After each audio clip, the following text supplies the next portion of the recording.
Nah itu yang aneh itu ketika saya sowan, kakak saya yang sekarang jadi menantu Kiai Khalil Bisri Rembang, terus santri sarang dari Cilacap, ketika sowan pamit itu 3 santri yang disikap saya itu. Kalau disikap begini lama begini disikap saya memang. Saya nggak tahu. Ada cerita bahwa setiap Kiai Mbah Memun Zubair ngaji kepada Kiai Zubair, setiap salah dipukul sama kayu.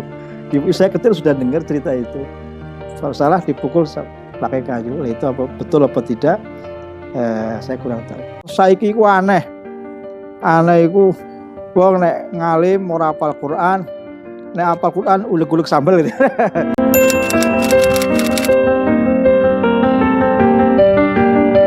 Tentang sarang, tentang Mbah Zubair, tentang Mbah Maimun itu sudah saya dengar semenjak saya masih kecil.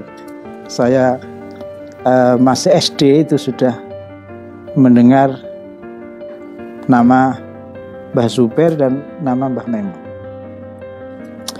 Karena dulu bapak saya itu mondok di Rembang, di Kiai Khalil bin Harun, di Kiai Bisri Mustafa, itu ingin sekali mondok kepada Kiai Zubair.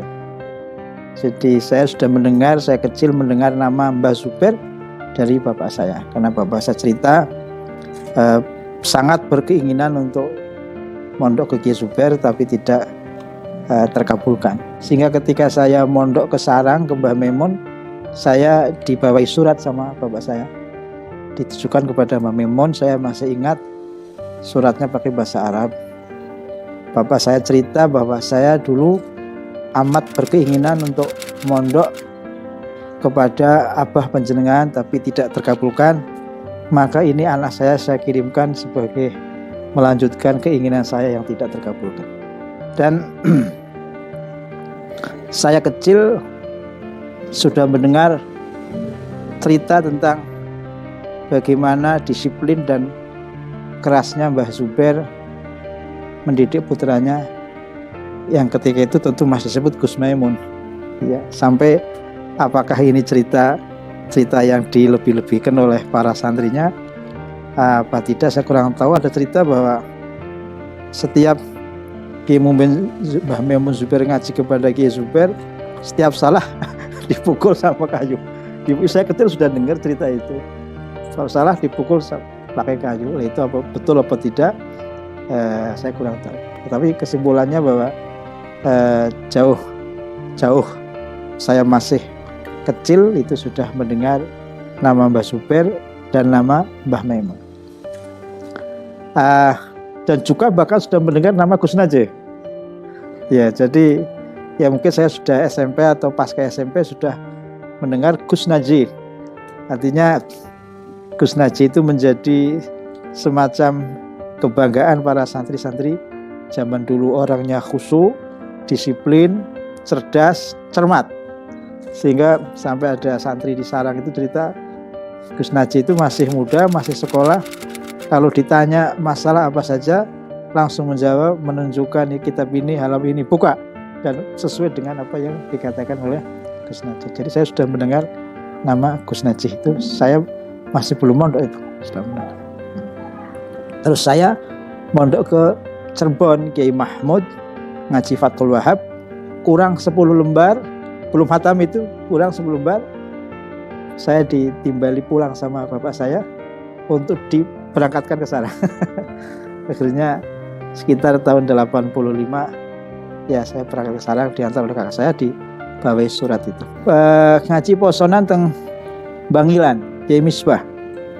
Lah ngaji di Bangilan Kiai Misbah, saya jalan-jalan bermain ke Pondok Sarang.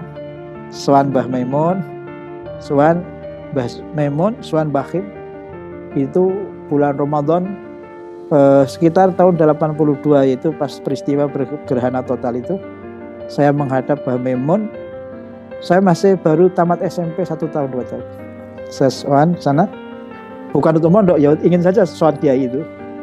Ditemani kakak saya, terus salah seorang santri di Bakhim, saya sowan. Mbah Maimun ketika itu berpuasanan membaca kitab Iqna.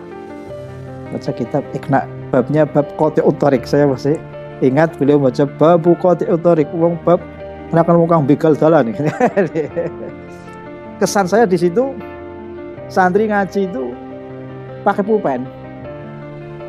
Di Jawa Selatan ini tidak ada santri pakai pulpen, pakai pentul.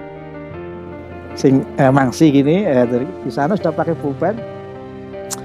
Dan saya lihat itu ngajinya cuma diawasi, didelok nih, buat disasai. Wah, saya itu batin, ngalim di sana gini ngaji, kok disawang tok sih. Terus Mbak Memun juga bacanya kita banter itu, bantem, dan kesan saya itu Mbak Memun menyampaikan pengaji itu suasananya hidup, karena diselingi humor. Jadi saya hanya ya tidak ada setengah jam dengar itu, kesannya Mbah Min itu banyak kitab wanter tetapi diselingi humor, jadi suasana pengajian itu hidup. Saya masih ingat Mbah Mimun itu, masih memorinya masih tertanam di dalam memori saya. Mbah Mun bilang, saiki ku aneh iku wong nek ngalim ora hafal Quran, nek hafal Quran uleg-uleg sambel gitu. Nanti tertawa gitu.